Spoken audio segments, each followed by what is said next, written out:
So Mars and Uranus, big planets of shock and of upheaval and of kind of aggressive resistance, you might say. I always think about Vettius Valens. In his text, he talks about, I think, riots or, street fights or something like this, but there's the idea of revolutionary upheaval that often can appear in the streets. Of course, with Uranus, you have the notion of Prometheus, who was stealing, right? There was an act of defiance that is built into the Promethean mythology that has been assigned to Uranus as a Promethean energy. And so Mars and Uranus right here this week on the 4th, on Tuesday, are going to face off. As soon as Mars enters Sagittarius on the 4th of November, it has to oppose Uranus and Gemini. The final day of Uranus and Gemini are days before Uranus will re-enter Taurus. And in this video, I just want to lay in some thinking about that because on the one hand, it's a great time to be thinking about Uranus and Taurus right now and what it has done. One way to do cycle work with planetary energy is simply what happened. You don't even have to think about what the planet is or what the sign is. Just put the dates up. And so we had Uranus entering Taurus in 2018, I believe. Let me check. It was 2018, no doubt about it. But let me get the exact dates up of when it was first in Taurus. And it went back and forth, and then it came here to where we are in 2025, and it entered Gemini. It will go back into Taurus and then re-enter Gemini for good in May, I believe, 2026, and then it's done with its time in Taurus. And yeah, it was 2018 May when Uranus first entered Taurus. It went back to Aries in November 2018 and re-entered Taurus on the 6th of March 2019. And I remember that because that was when the UAC, the United Astrology Conference, was the last time in Chicago in 2018. Right after, months after that first ingress. The cool thing, and this is the point I'm making in the video, is that just think about the dates, what happened. Because we have the first UAC since the UAC of 2018, also in Chicago in 2026, the year of Uranus finally leaving Taurus. So it's just a great example if you just pull up the dates. It's like what happened? Well, with UAC and that event, it was clear that Uranus and Taurus stopped UAC from happening. So it needed to have Uranus in Aries and then now Uranus back in the so-called masculine axis in Gemini to have another UAC. Then we might say, well, why is it Uranus and Taurus that did that? Well, we would need to look at its chart and maybe think more deeply about it. And sometimes we don't even have to think about it. Just like, okay, it doesn't matter. It just explains it. The timing explains it. And so I think this is a great week for you guys to, and a great moment here with Uranus leaving Gemini and going back into Taurus, to be thinking about 2018 to now. What are the commonalities? What are the things that are on your mind around that? I know for me, I just think about if I'm going to layer in the Taurian and the Uranian, well, technology, genius, flashes of insight combined with Taurus and filtering through Taurus, which is the earth, the way that we structure our comfort and pleasure in maybe a more fixed way. It's Venus and the moon. And I've been thinking about this today, and it's like, I think it has to do with social media. I think it has to do with the way that we find comfort and pleasure being mediated through digitization. The technological takeover of the reality in terms of the pleasure modules, I think, has increased greatly since 2018. I mean, more people are online, more time on the phone. I mean, all of that, I think, accelerated. A lot of that was during the COVID years when people were online, staying at home, just in their phones. So to me, that's the thing that I think about first. The digital resources, digital money, that was all developed here with Uranus for sure.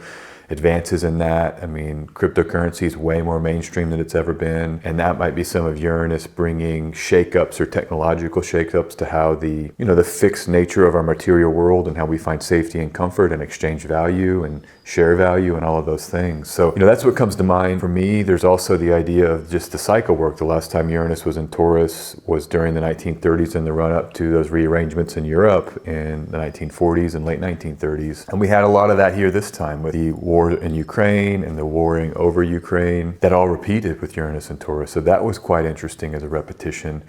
But just in your own life, you've got a story, 2018, 2025, what's going on, 2018, 2019, 2025, 2026, just...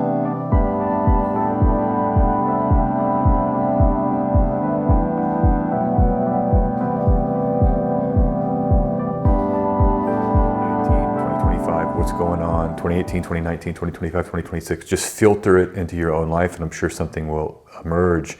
Just coming back to this week though, Mars hitting Uranus. All of that happens on Tuesday, that Mars both enters Sagittarius on 4 November and then Mars will oppose Uranus on Tuesday and 4 November. So this Tuesday may be a peak moment if you're going to focus only on the perfected aspects, which I don't. A lot of you guys know that. But still, maybe there's something that happens just this Tuesday that gives you some information about, this Uranus cycle for you. Just keep in mind, everyone, Mars opposite Uranus square Saturn this week. Mars in Sagittarius until December. Mars perfects the square to Saturn in December, but all November, it's a buildup of Mars applying to square Saturn. And the mutable axis is known as being a lot of things that you have multiplicity, trying to grapple with multiplicity, and then to have Mars there where you're maybe more forceful or more, riotous, to go back to what I was saying earlier. There's just a lot that may be happening. I think it's a great way to prepare for reality too, is noting that if things get active for you, going back to the masculine axis with Mars and Sagittarius, that's an outer world focus. It's like a lot happening, having to juggle a lot, having to be engaged in a lot of things simultaneously. Be prepared for that here in November. And if it's happening for you, it's like, cool, it's happening. You're prepared for a little bit of being overwhelmed with a lot going on and having to do a lot. And I think you can juxtapose it with all of that water element stuff that we've been talking about in the last few videos. And that's more inner, like being under the water and like in your own feels, as they say. This may be more about outer world, too much happening, just fires everywhere. Putting out the fires is the phrase you hear a lot in English where I'm from. It's like, oh, you're going to put out all these fires. And that's maybe the perfect phrase for double fire, Mars and Sagittarius and the mutable sign square Saturn. So keep that in mind as you hit the ground running here, not only this week, first week in November, first few days of November, but then into the rest of November. And then of course, Mercury stationing retrograde on the 9th with that Mars, it just doubles up the theme of maybe having fires to put out, so-called metaphorically, that are just things we just have to wade through. Like, oh, this is not fun, but it's inevitable. And there was something that emerged that you can't get around. You just have to go through the fire. What matters most is how well you walk through the fire, that Charles Bukowski poem and title of the book. So Uranus will enter Taurus on the 8th of November on Saturday. The opposition to Mars on Tuesday, and then Uranus enters Taurus on Saturday. So that's just the timeline we've got here. I just wanted to make sure to throw that in, just in case people are keeping score. I mean, this is such a long-term transit, and this is going back over the boundary over a period of months. So it's not like that particular day, in my view, is something we need to lock in on, but maybe it is. Maybe that ingress on Saturday and into Sunday is going to shock us back into some kind of Uranus and Taurus stories. One thing I also wanted to say, and I didn't, is that Uranus and Taurus, when you go to 1941, Uranus went to Gemini, then back into Taurus during the Pearl Harbor event, and God forbid anything like that happens this time when Uranus is back into Taurus. And I wanted to say this, the Uranus and Gemini story, the preview that we've had since July, nothing really major kicked off in terms of like the US at war. There were those attacks on Iran for sure, but there was no major like America declares war on the world or some major war event. And that's great, and I think that fits with the idea that Uranus and Taurus may be more of like wars online and maybe wars over information or info wars or something like this. But we have to keep in mind that, Uranus back into Taurus now, it's matching that 1941 moment. So we just don't want anything like that to happen, but that's one thing I'm watching for before Uranus re-enters, and that will be in April, 26 April. So earlier I was like April, May, well 26 April, right at the end of April 2026, Uranus re-enters Gemini for good. So God forbid something like that happens, but it's worth just, look, our job is to map this stuff, note the cycle, and I was talking about this on Joe Theodore's podcast when he had me on recently, but we're going over the boundary. The Uranus and Gemini stuff has already begun. The Uranus and Taurus stuff is completing. They're both happening right now, both cycles operative. Keep this in mind. The last thing I just want to say, Uranus is genius. Where's your genius? And your genius may be pressurized here to step up the genius of your material flow. And that could be all kinds of things. I know for me, I got a new razor. A friend suggested this razor to cut my bald head.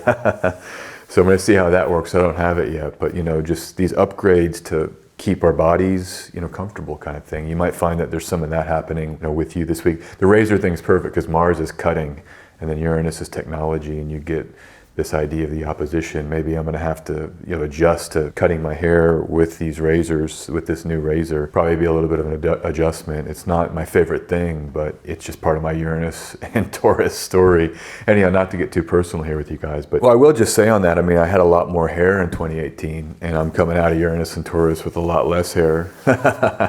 So anyhow, guys, have a great week. Always here, more video updates soon. So peace out there. Patreon, if you want more from me, link in the description. Go subscribe to the channel if you want to be notified or see this in your feed. Greatly appreciated. It helps the channel a lot, helps it grow, helps keep astrology coming from me. So appreciate everything from everyone. Have a beautiful, beautiful start to November. Take care. Peace. Bye-bye.